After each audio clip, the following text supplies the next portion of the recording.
Thank you. Senator Franken. Thank you, Mr. Chairman. Thank you, Mr. Secretary. The House passed a bill last week, and we're considering a bill with a similar provision this week in the Senate that would set a 60-day limit for processing offshore drilling permit approvals. After that, the permit would be deemed automatically approved.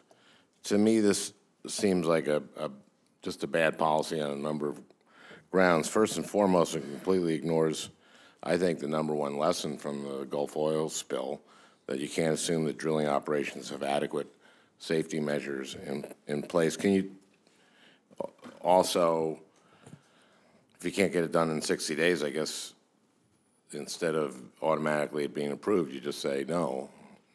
It's probably also a bad idea. Can you talk about the possible impacts of such a policy on your agency's ability to ensure safety of offshore drilling operations?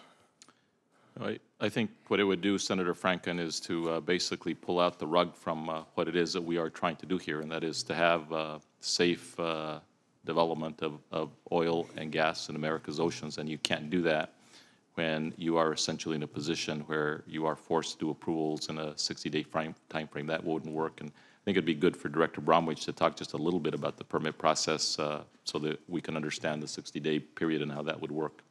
Yeah, I agree with the Secretary and with you, Senator, that would be a profoundly bad idea to have arbitrary time limits within which you'd have to approve permits, or they would be deemed to be approved. An operator, and I'm not saying there are many of these, or maybe even any of these, could simply submit a permit that they knew was deficient, that didn't have containment resources specified, that didn't meet all of the new enhanced safety requirements that we put in place, and that I think have significantly raised the bar on safety, and then they could just run out the clock and have their permit application deemed approved. So it would be a substandard application. It would not satisfy various of the requirements that we put in place, and we'd be all at greater risk if we had that kind of a system. And the purpose of the measure is supposedly to expedite your permitting process, but we have the numbers. You've issued 66 deep water permits since the temporary moratorium was lifted in October 2010. What in your mind are better options to streamline and expedite permit approval process without compromising due diligence on safety? We can do several things, and we are doing several things. We're actually looking at our permitting process to see whether there are improvements in clarity, simplicity, and transparency. One of the things we do hear from operators from time to time is they don't know where their permit sits in the system. And so we are working ways to be more transparent about communicating to them where their permit application sits in the system. We're also looking to develop templates and checklists so operators know exactly what's expected of them in advance, so we eliminate some of those questions up front. And we're working on templates and checklists and forms, again, to expedite that process. So I think those are the ways that we can do that. One of our historical problems has been simply a lack of resources, which includes not only a lack of an adequate workforce to do inspections, but a lack of an adequate workforce to process and review permits. We finally, recently, last month, got additional money, which we're allocating across the board to bring on board more personnel. Some of those will be permitting personnel, so I hope that will expedite the process as well.